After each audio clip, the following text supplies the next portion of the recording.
Welcome to TV three speed news. ప్రధాని నరేంద్ర మోదీ తెలంగాణ పర్యటనకు ముందు బీసీల 10 ప్రశ్నలకు సమాధానం చెప్పాలని బీసీ జేఏసీ నేతలు డిమాండ్ చేశారు. బీసీ కులగణన, 42% రిజర్వేషన్లు, ఓబీసీ మహిళలకు సబ్ కోటా వంటి అంశాలపై కేంద్రం స్పష్టత ఇవ్వాలని కోరారు. కులగణన చేపడతామని చెప్పి ఇప్పుడు వెనక్కి తగ్గడం బీసీలను మోసం చేయడమేనని జాజుల శ్రీనివాస్ గౌడ ఆరోపించారు. బీసీలకు ప్రత్యేక మంత్రిత్వ శాఖ ఎందుకు ఏర్పాటు చేయలేదని ప్రశ్నించారు. రాష్ట్ర అసెంబ్లీ ఆమోదించిన 42% రిజర్వేషన్ చట్టాన్ని ఎందుకు పెండింగ్లో పెట్టారని నిలదీశారు. సమాధానం ఇవ్వకపోతే రాష్ట్ర వ్యాప్తంగా నల్ల జెండాలతో నిరసనలు చేపడతామని హెచ్చరించారు. వి హనుమంతరావు చేపట్టనున్న ఆమరణ దీక్షకు పూర్తి మద్దతు ప్రకటించారు. బీఆర్ఎస్, కాంగ్రెస్, వామపక్ష నేతలు కూడా ఈ ఉద్యమానికి మద్దతు తెలిపారు.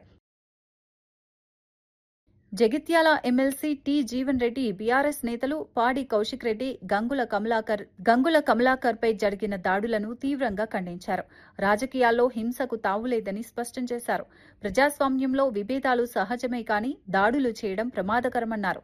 బాధ్యులపై కఠిన చర్యలు తీసుకోవాలని ప్రభుత్వాన్ని డిమాండ్ చేశారు. రాజకీయ పార్టీల మధ్య ఉద్రిక్తతలు పెరగకుండా అందరూ సంయమనం పాటించాలని సూచించారు. తెలంగాణ రాజకీయాల్లో శాంతి భద్రతలు కాపాడాల్సిన బాధ్యత ప్రభుత్వంపై ఉందన్నారు. బీఆర్ఎస్ నేతలపై జరిగిన ఘటనలు ఆందోళన కలిగిస్తున్నాయని పేర్కొన్నారు.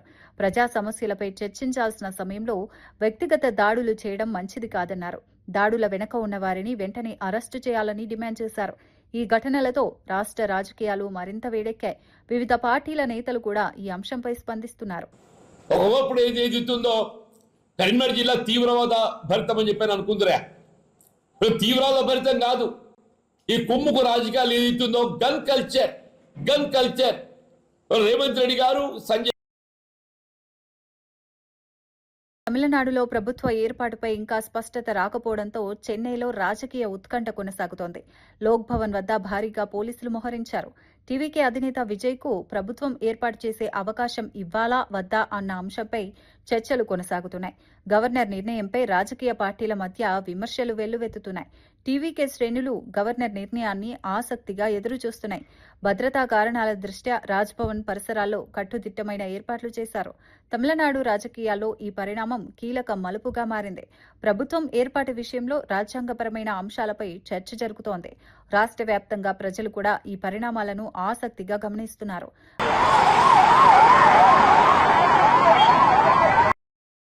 ఆంధ్రప్రదేశ్ ఆరోగ్య శాఖ మంత్రి సత్యకుమార్ యాదవ్ తిరుపతిలో తాతయ్యగుంట గంగమ్మను దర్శించుకున్నారు.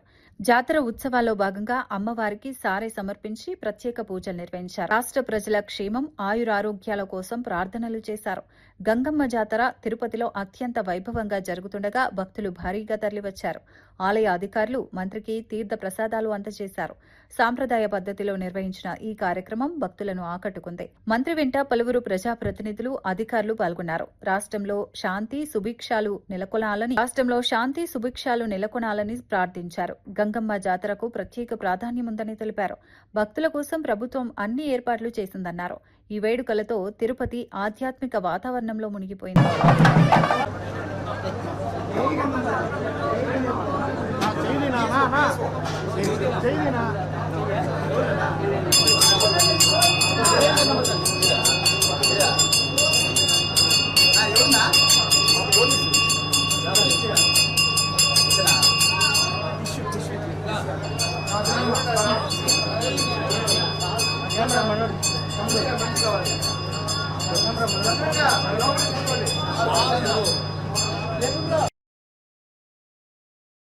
హార్ముజ్ జలసంధిలో ఉద్రిక్త పరిస్థితులు నెలకొన్న వేళ అమెరికా అధ్యక్షుడు డొనాల్డ్ ట్రంప్ కీలక ప్రకటన చేశారు.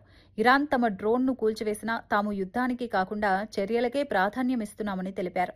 మధ్యప్రాచ్యంలో పరిస్థితులు మరింత ఉద్రిక్తంగా మారకుండా చర్యలు తీసుకుంటున్నామని చెప్పారు.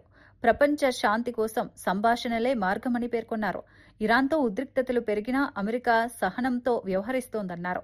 అంతర్జాతీయ వర్గాలు కూడా ఈ ప్రకటనను ఆసక్తిగా గమనిస్తున్నాయి. చమురు రవాణాకు కీలకమైన హార్ముజ్ జలసంధిలో ఉద్రిక్తతల ప్రభావం ప్రపంచ మార్కెట్లపై పడుతోంది.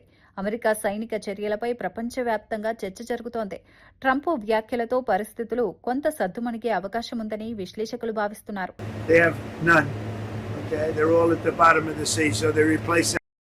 హైదరాబాద్లో విద్యార్థుల భద్రత కోసం పోలీసులు కఠిన చర్యలు చేపడుతున్నారు. దిల్సుఖ్ నగర్, ఎల్బీ నగర్ ప్రాంతాల్లోని హాస్టల్ యజమానులతో సిపి సుమతి సమావేశమయ్యారు. కొత్త భద్రతా నిబంధనలను ఖచ్చితంగా అమలు చేయాలని సూచించారు. సమగ్ర భద్రతా తనిఖీల తర్వాత అన్ని హాస్టళ్ల వివరాలను పోలీసులు సేకరించారు. ప్రభుత్వం నిర్దేశించిన మార్గదర్శకాలు పాటించకపోతే లైసెన్సులు రద్దు చేసే అవకాశం ఉందని హెచ్చరించారు. విద్యార్థులకు సురక్షిత వాతావరణం కల్పించడమే లక్ష్యమన్నారు. తల్లిదండ్రుల్లో నమ్మకం పెంచేలా చర్యలు తీసుకుంటున్నామని తెలిపారు. సీసీ కెమెరాలు, ఎంట్రీ రిజిస్టర్లు తప్పనిసరిగా చేయాలని సూచించారు. వరంగల్ బీఆర్ఎస్ సభలో కేటీఆర్ చేసిన వ్యాఖ్యలపై కాంగ్రెస్ నేతలు తీవ్రంగా స్పందించారు. ప్రభుత్వ విప్ విజయ రమణారావు, ఎన్ఎం శ్రీనివాసరెడ్డి కేటీఆర్ ఆరోపణలను ఖండించారు. కాంగ్రెస్ ప్రభుత్వం 20,000 కోట్లకు పైగా రైతు రుణమాఫీ అమలు చేసిందని తెలిపారు. రైతులను తప్పుదోవ పట్టించేలా కేటీఆర్ తప్పుడు ప్రచారం చేస్తున్నారని ఆరోపించారు. రాష్ట్రంలోని ఏ గ్రామానికైనా వచ్చి రుణమాఫీపై చర్చించేందుకు సిద్ధమా అని సవాల్ విసిరారు. బీఆర్ఎస్ పాలనలో రైతులు ఎదుర్కొన్న ఇబ్బందులను ప్రజలు మర్చిపోలేదన్నారు. కాంగ్రెస్ ప్రభుత్వం రైతు సంక్షేమానికి కట్టుబడి ఉందని పేర్కొన్నారు. మళ్లీ ₹1,00,000 రైతులకు రుణమాఫీ చేస్తామని చెప్పి, ఏకకాలంలో చేస్తామని చెప్పి ప్రభుత్వానికి వచ్చిన తర్వాత అసలు రైతులకు ₹1,00,000